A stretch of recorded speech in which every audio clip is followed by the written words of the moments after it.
Hi, I'm Mark. Welcome back to Foothill Paint and Fabrication. Well, today we got a little bit of bezel work, fender bezel work, and hinge work. We made some headway on the hinges. I think it's going to work, guys, but we still got a long way to go. So let's go up to the garage. I got to put it together. I just kind of finalized some work on it, so we're going to get it put back together, get it on the car, and test it out a little bit, and kind of figure out where we're going to put those gas shocks, and then move forward with that. And then we're going to try to get this bezel to fit. I've got it on there, but I don't like the way it looks. We can do better. So let's get to it. All right, guys, we've come along pretty good since you guys last saw it. I did kind of decide on some cutouts for that arm I remade. I looked at the serpentine belt system I'm going to use on the car, and I kind of matched the cutouts they use. It's not exact, but it's similar, so it kind of keep the same theme underneath the hood. So that came out really nice. I did make up some buttons, and I drilled out the front here. This is a 1/2-inch hole, so I made them with a little ledge on them, pushed them on here, welded them, welded on this side and ground it smooth. So those are working out pretty good. Similar thing on the adjustment part that goes on the hood. So we just did that. I had to machine that back so the washer would clear, but we're looking pretty good here. I did get all the bushings in, so I got these bushings on Amazon. It's a 10mm hole. I think that's a 16mm ledge right there, shoulder, and 22 on the outside. And then 10mm shoulder bolt with M8 on the thread, and then some washers. I had to make my own washers. I could not find a washer that was the right OD and ID and the right thickness, so this is just under 1mm thick. But yeah, I got all the parts. Let me put the camera on the side here, and we'll stick this thing together and get it back on the car and test it out.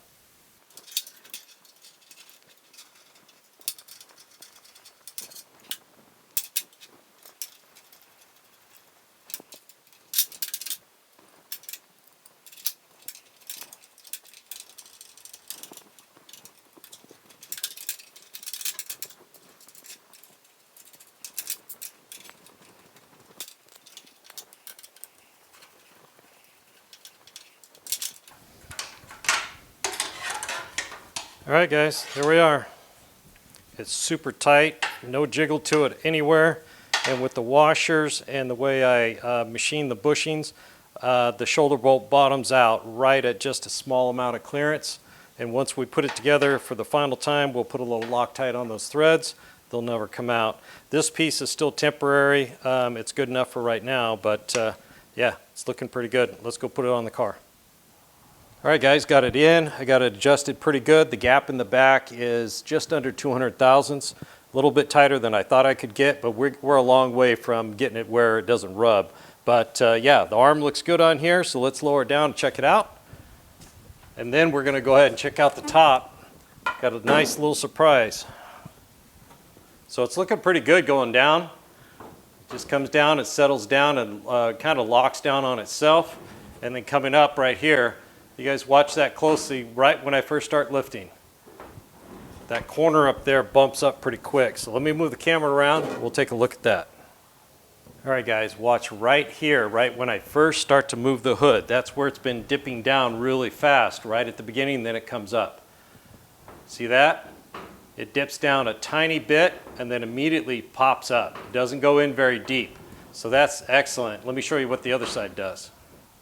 Okay, this is the passenger side with the old hinge, and granted, it's an old hinge, worn out, but look how deep it drops. It drops in probably, I don't know, 5/16, 3/8 of an inch, and then it binds, and then it starts popping up. So this new hinge is really getting that thing to come up faster, much faster.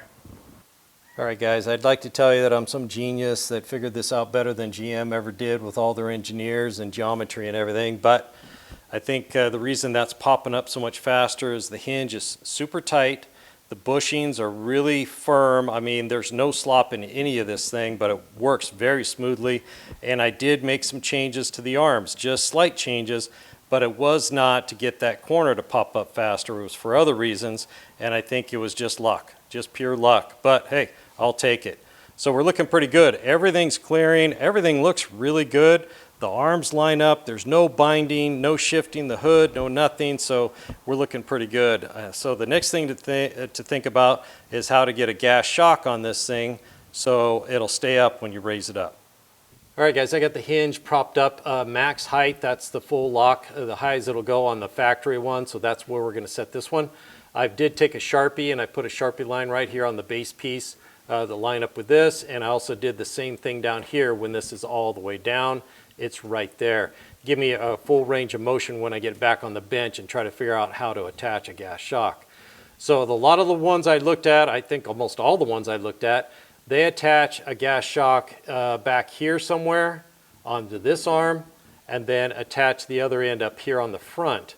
Now that distance from here to here is shorter than from here to there, but that's how they do it, which is kind of confusing to me because this arm is the hinge and this arm really is the prop. This is what's holding the hood up and hinging on this arm. So I think I should attach something on here and then attach something back here and put a gas shock in between, and then basically that will hold this up.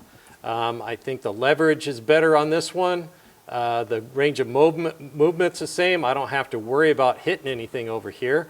There's plenty of room because the fender well drops off so quickly, and if it did rub, I'd modify the fender well. But I think that's what I want to do. I want to come down with an ear with a ball on it, come down here, reinforce all this, come down and put a gas shock right in here. So that's my plan. I'm not sure why they were using that arm, but I'm going to try to use this one instead. And then once it pushes it up, it shouldn't take as much force to hold it in the up position. So let's get this off, get it back to the bench and kind of play around with it a minute. And then we're going to have to move on and get over to that headlight bezel. All right, guys, I got the hinge bolted down to the welding bench so it doesn't move, and I've got kind of mapped out here. That's full closed, that's all the way up, and this is about halfway. I figured this is the most load right here as it comes up because it's having to lift the hood. It's more horizontal, and then once it gets up into this range, then the weight starts shifting, so the gas spring has less load on it, and they're at their strongest when they're fully compressed, and as they open up, then they lose a little bit of their strength, which works out perfectly here. So while we're just underneath the car, I was saying I don't know why they're attaching to this arm, but I started messing with this thing a little bit, and actually just pulling on it, it feels like this arm has more leverage, and just looking at it, it looks like the way this is, the geometry on this one, it looks like this one actually does have more leverage, and even just pushing on it with my thumb here, it is easier to move it than if I was to put a lever on here. I will experiment with that. I'll just tack an arm on here, tack an arm on there, and probably use a fish weight scale or something to pull on it, see which one takes the most force. But it looks like this one has more leverage over it right at the start, right here, where it's pushing up. So what I did was I looked up the smallest gas spring I could find in about the 60 to 80 pound range, and this is it fully compressed, and that's fully extended. So basically I'm using these to try to figure out, you know, where I could put the mount on the other end, how long the arm would be, and all that kind of stuff. So there's a whole lot of figuring to happen here, little Flintstone drawings to be made, and just back and forth. But I think I'm going to order that gas shock. It's only about $30, so it's probably going to, with the ends on it and everything, it's going to cost me less than 40 bucks to get it here. So I think I need to get my hands on it, and then I can start experimenting. But we're looking pretty good on the hinge so far. We just have to figure out this gas shock part. Then we can model up whatever one's going to get the arm. I can design in windows in here. I've already kind of designed these a little bit, but I didn't know how I was going to attach down here. So we're pretty much as far as we can go till that gas shock shows up. So let's move over to those bezels and figure out how to fit them on there really nice. All right, guys, we have a couple of issues to deal with on these bezels to get them to fit the fenders and get the fenders to fit the bezels. So right off the bat, I could tell you that I should have brought the bezels out, even the factory ones when I was working on this fender. You remember we had some damage up here. If you look right here, see how it sticks out right there? That's no good. That should be tipped in a little bit. So I'm going to pull this off and just basically, you know, probably take my thumb or whatever and bend that till that lines up perfectly right there. Super simple fix, but I should have checked with the headlight bezels when I was doing the fender work. The second thing we need to worry about or get right is this reveal right here. I don't like it. I've got the screws in right now and I'm unable to pull it up higher. And I'd like to have it a little bit higher. It just doesn't look good like that. So we're going to work on that. And then of course right here we've got this gap right here that's too big. I want this reveal to be equal, as close to equal all the way around as we can make it. You want some reveal. Obviously you don't want it pushed right up against the paint, but you want a nice even reveal all the way around if you can get it. And that's what we need to work on, and that's for both sides. Need that little work. I've been holding up the driver's side, and I can hold it up and get this reveal looking pretty nice. It comes up higher, but this one doesn't want to. Maybe it's because I got the screws in there. I'm not sure. So we're going to figure out why this one won't come up and let me screw it in, right where I want it. So let me go ahead and get that thing off there, bend that, and then we're going to investigate what we can do. Pretty much the fix over here is we're going to put body filler in here and then sand that to that shape right there, and that should fix that. But some of this other stuff, it may take some tweaking or modifications to the headlight bezels, which could be a little scary.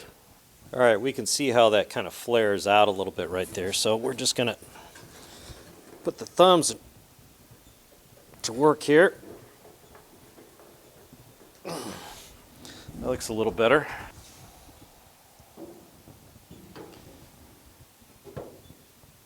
All right, that looks pretty good. Got a little corner sticking down there, but we can't do anything about that. So yeah, we're much better than we were. I'm pretty happy with that. I'm going to push just a little bit more. I don't like that little piece sticking out right there, but the bumper does come through here, so it's not like it's really visible. All right, let's see if we can get this bezel to sit where I want it to sit. Not necessarily where the factory wanted it, but where I want it. So when I try to raise it up to get this reveal the way I want it, it kind of comes away from the fender here a little bit. And when I move it, it kind of rocks right here on this corner. So I already put new push nuts in. That's what the screws go into, the little square holes. You just pop the push nut in there. And if I look at the back side of this, you guys can see right there, there's a little ledge right there. It's like a casting flange sticking out higher than the other side. The other side's pretty much smooth. So I'm thinking that could be part of the problem. So I think I'll take the, maybe, I don't know what I'll take, maybe a burr tool and try to carefully grind that down a little bit and then refit it. I don't know if you guys can see up inside there, but there's like a little ramp right there.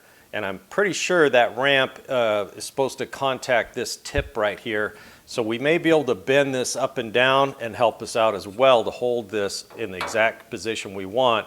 And that way it sits where it's supposed to be, and then the screws just hold it up against the car.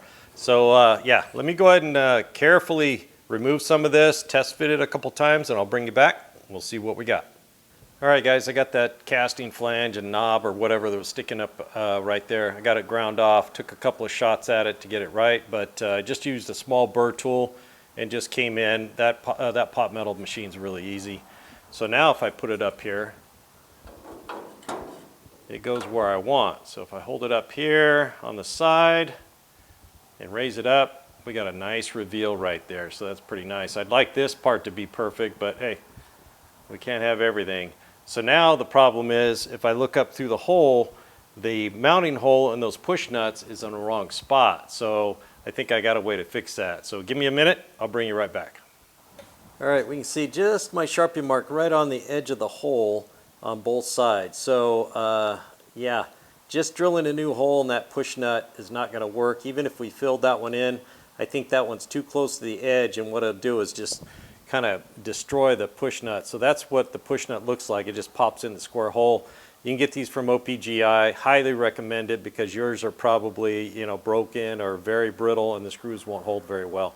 So I think what we need to do is figure out a way to get these to slide up. Now that's in a square hole, so I think we can just take a square file that a little bit bigger and push that up that way on each one, and then that should do the trick. So give me a minute, knock that out, and we'll see if that's going to work.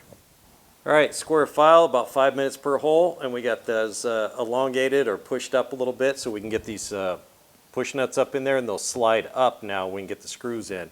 And guys, don't accept bad fitting parts. Even if you're just doing a driver. when you go to put the car together, you're going to end up trying to fight that part on there and make it better and end up scratching the paint. So while you're in prime or even sheet metal, get some of your stuff out, see how it fits. Maybe you can do some small changes like we're doing today and make a part fit that much nicer. So I'm going to go ahead and get these popped back in. We'll get that bezel back up here and see if these screws will go in and hold it right where we want it. All right, guys, got all the screws in and it's looking really good.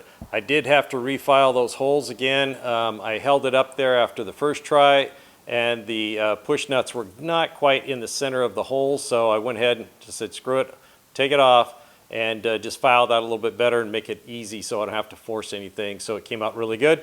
The reveal up here is looking really nice. We got just a little bit of it showing. Of course, that's going to stay. If I try to go any higher, then this part right here gets higher than the fender and I'd have to fill and everything else and try to feather that back. I don't think it's worth it, and I think it might look a little funky. So pretty happy about that. The one thing I do need to address, and I will do it off camera, is this gap right here. So down the side we've got a nice little reveal, but up here on top it basically goes in until it hits right up against this ledge, and that's going to rub on the paint. So what I think I'll do is right where those push nuts are, that part I just machined a little bit of that pot metal off on this side, I'll probably glue some small washers on there and then keep test fitting it and see. And then what we'll do is just epoxy some sort of spacer on there, so when the screws pull this tight, it goes up against the screw bosses and holds it away right here, so we have a nice even gap. But that's just a lot of trial and error. That's pretty simple to do. The next thing we need to do, we need to move on to this, this gap right here. So I put some tape on that shoulder right here on this corner so you guys can see. So it's basically, I can't get my fingernail in there and it's pretty tight down here, but we got a pretty good gap right there. So we need to go ahead and get some filler in there and get that shaped out so it matches really nice. All right, I've got the extent of where I want to fill marked out here on the fender so it's out of the way, but you can see right here, I only need to fill to right about here and there, and I've got it marked much farther. You always want to give yourself some wiggle room, especially when you're trying to feather something back to an original line.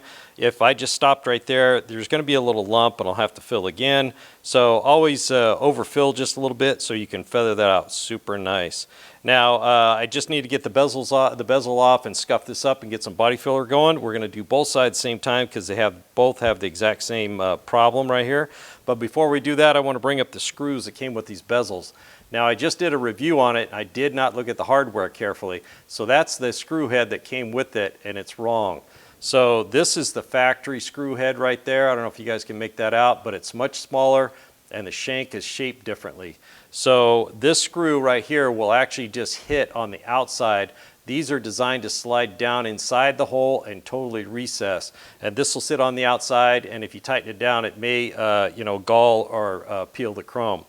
I did take one of the screws that came with it, and I just put it in the drill, went up to the bench grinder and ground the head down so it would fit down inside there. I'm probably going to go over to Ames or somewhere and see if I can find brand new chrome or stainless factory screws. But for now, these will do. But don't use it like it comes out of the package. It doesn't fit in there properly. All right, guys, got a little baby batch, probably way more than I need, but you try to mix too small of a batch, you can't get the proportion right and you can't mix it right. So I'm going to smush this in here really good. You can see I got everything masked off, otherwise I'd have filler everywhere I don't want it and have to sand it off and deal with it later. And hopefully be pretty close. It's sagging on me here a little bit. So I'm going to overfill. And we're just going to have to sand a lot more, I guess. Alright, I'm going to leave that alone. And we'll get it in a minute. Alright guys, it's all set up. I'm going to go ahead and rough it down real quick. I'll bring you guys back when we're a little bit closer to start doing some fit up.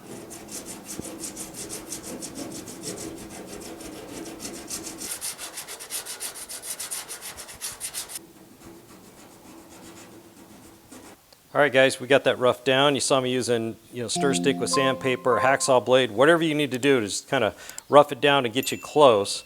Now we're ready to get the bezel in here. We're going to hold it right up here. And obviously the gap is bigger right here, but we're going to go ahead and use the pencil to help us figure out what we need to sand to. And what we're going to do is we're going to sand that line away, and then we're going to put the bezel back up, and we're just going to keep doing that until this gets up right where it should be, and we can go ahead and get that sanded to the exact shape right here. Okay, now we're just going to kind of sand that line away and keep doing this. I'm going to hold the sandpaper at the same angle as the ledge right here.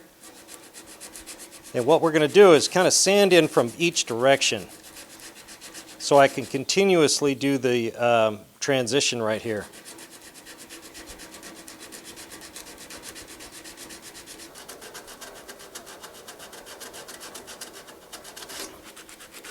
I'm using 100 grit right now. It removes it, but it doesn't leave big gouges, so that's pretty good. All right, we roughed down to that line. Now we're going to get the bezel back up here and do it all over again.